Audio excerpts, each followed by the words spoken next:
This year I'm going to do a garden series, show you how we do our garden every year. I'll show you this seed starting tray because it's the end of February and it's just about time to get your peppers and tomatoes started.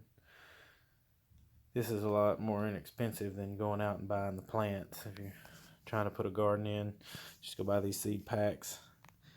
A lot of these are from last year too, so I just any unused seeds I have, I put them in the freezer till the next year. There's a few peppers that I save the seeds for, like this ghost pepper. It's a little bit harder to buy the seeds. You have to order them online. No one around this area has them, so every year when I do ghost peppers, I try to save the seeds out of a couple of peppers and put them back for the winter. Store them in the freezer, keeps them good. Wouldn't go more than 2 or 3 years trying to save the seeds because they will go bad and they won't germinate. This is my seed tray. I ordered it online. It's got two flats and it holds water underneath, so you can take these out and put water underneath them. Just it's got a cover that goes on the top, and I'll show you that. And I bought a heat mat that comes with a little temperature probe. This monitors the temperature of the soil, and it's hooked to this control box. You can set it at the temperature you want it to be. For peppers, I set it for about 85 to 90. During cold weather, it's kind of hard to get to that temperature, but it can usually get pretty close to 85. So I set the flat on top of this, and then put the lid on the top, and I've got these two fluorescent light fixtures right over the top of them. So that's my setup on getting seed started, and then I'll make more updates through the garden. I'll try to do a series this year showing you how I do my garden.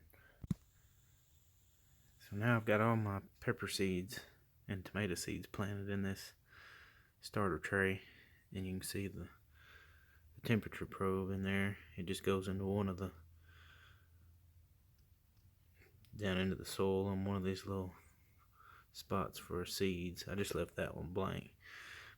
But a tip on these seed starters, the way I do it, I get this really hot water out of the tap and fill it up with hot water, and then put my potting soil in the tray and put it all together and put it on the heater and let it sit for about 24 hours and let it warm up.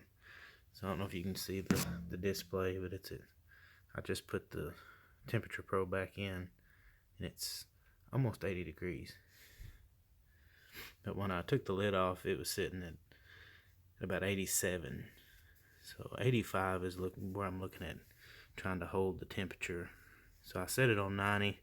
It'll never get that hot in this cold garage in February, but it'll get anywhere from 80 to 90, below 90, and that's about the right temperature for starting peppers and tomatoes.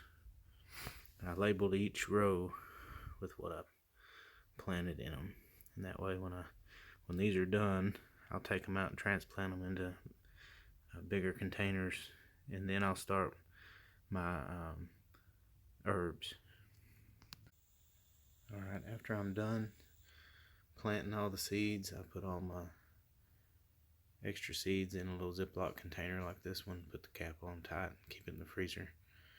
After about 2 years, 3 years, I usually buy new seeds or save some seeds from the plants. I don't really have good luck getting the seeds to germinate after 2 years in the freezer, but this is what it looks like when I start my seeds. And I'll probably do another video showing when these are ready to come out of the tray and going into bigger pots. Thanks for watching.